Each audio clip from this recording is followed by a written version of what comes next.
A1 Infotech viewers அனைவருக்கும் வணக்கம். இந்த வீடியோ பதிவில் எதை பற்றி பார்க்க போகிறோன்னா, குழந்தைகளுக்கு யூஸ் பண்ணக்கூடிய நெப்லைசரை பற்றி தான் பார்க்க போகிறோம். இந்த வீடியோ முழுமையாக பார்க்கலாம். பார்த்திங்கன்னா நெப்லைசரு ஆம்ரான்னு சொல்லக்கூடிய கம்பெனி NEC 106 கம்பெனி.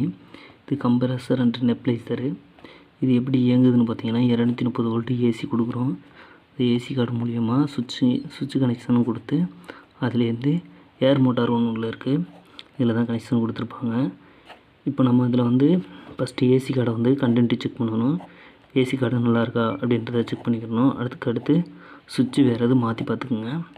இப்போ நமக்கு பார்த்திங்கன்னா இதில் கம்ப்ளைண்ட் என்னென்னு பார்த்தீங்கன்னா ஏசி கார்டு கம்ப்ளைண்ட்டு, சுவிட்சும் கம்ப்ளைண்ட்டு. இதை மாற்றினோடனே நமக்கு மோட்டார் வேலை செய்ய ஆரம்பிச்சிருச்சு.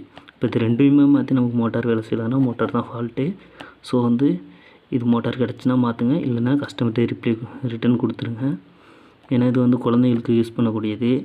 இதில் நீங்களாகவே எதனாவது ஒர்க்கு ட்ரை பண்ணி பார்த்து குழந்தைக்கு எதனாவது ஒன்றுன்னா நம்ம தான் கஸ்டமர் சைட்லேருந்து இஷ்யூவை ஃபேஸ் பண்ண வேண்டி வரும். ஸோ நம்ம ஏசி கார்டு, சுவிட்சு இதோடைய ஒர்க்கை முடித்து கஸ்டமர் கையில் கொடுக்க பாருங்கள். இது நெப்லைசரோட டிப்பு. இதை பார்த்துக்கோங்க. நெப்லைசரோட பாக்ஸ் பார்த்தீங்கன்னா அந்த போட்டிருக்காங்க ஆம்ரான் NE 106. இந்த கம்பெனி தான் நம்ம சர்வீஸ் அட்டன் பண்ண போகிறோம். இதில் பார்த்தீங்கன்னா ஃபஸ்ட்டு பேக் சைடு ஒரு ஸ்க்ரூ கொடுத்துருப்பாங்க. அந்த ஸ்க்ரூவை ரிமூவ் பண்ணிக்கோங்க. ரிமூவ் பண்ணிட்டு அதுக்கப்புறம் ஸ்டிக்கரில் ஒரு ஸ்க்ரூ கொடுத்துருப்பாங்க, அதையும் ரிமூவ் பண்ணி எடுத்துக்கோங்க. பார்த்திங்கன்னா இந்த மாதிரி இருக்கும்.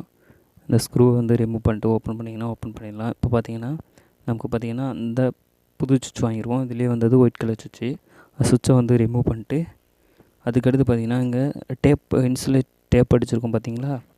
அது பார்த்திங்கன்னா நமக்கு ஒயர் உள்ளேயே மோட்ரு ஓடும்போதே மெல்ட் ஆகி கட் ஆகிடுச்சு. இப்போ என்ன பண்ணிட்டோம்னா நம்ம வேறு ஒரு புது ஒயர் ஒன்று போட்டு அதை நம்ம ஜாயிண்ட் கொடுத்துட்டோம். இப்போ சுவிட்சையும் சேஞ்ச் பண்ணியாச்சு. இப்போ நம்ம ஏசி கார்டை கனெக்ட் பண்ணி இப்போ நமக்கு மோட்டார் ரன் ஆகுதா அப்படின்றத செக் பண்ணுவோம். ஏன்னா இது புது நெப்லைசர், மோட்டார் போக வாய்ப்பு கிடையாது. அதனால் நம்ம இப்போ கனெக்ஷன் கொடுத்தாச்சு. இப்போ பாருங்கள் நமக்கு ரன் ஆக ஆரம்பிச்சிருச்சு. ஹை ஃப்ரெண்ட்ஸ், இதை பொறுத்த மட்டும் நீங்கள் மோட்டார் புதுசு கிடச்சின்னா கட்டாயம் மாற்றி நீங்கள் ஒர்க்கப் பண்ணி கொடுங்க. No problem. இதே ரீஒர்க் பண்ணி கொடுக்க வேணாம். ஓகேங்களா? தேங்க்யூ ஃபார் வாட்சிங். நம்ம சேனலை சப்ஸ்கிரைப் பண்ணிட்டு அப்படியே ஒரு லைக் பண்ணி கமெண்ட் பண்ணிடுங்க.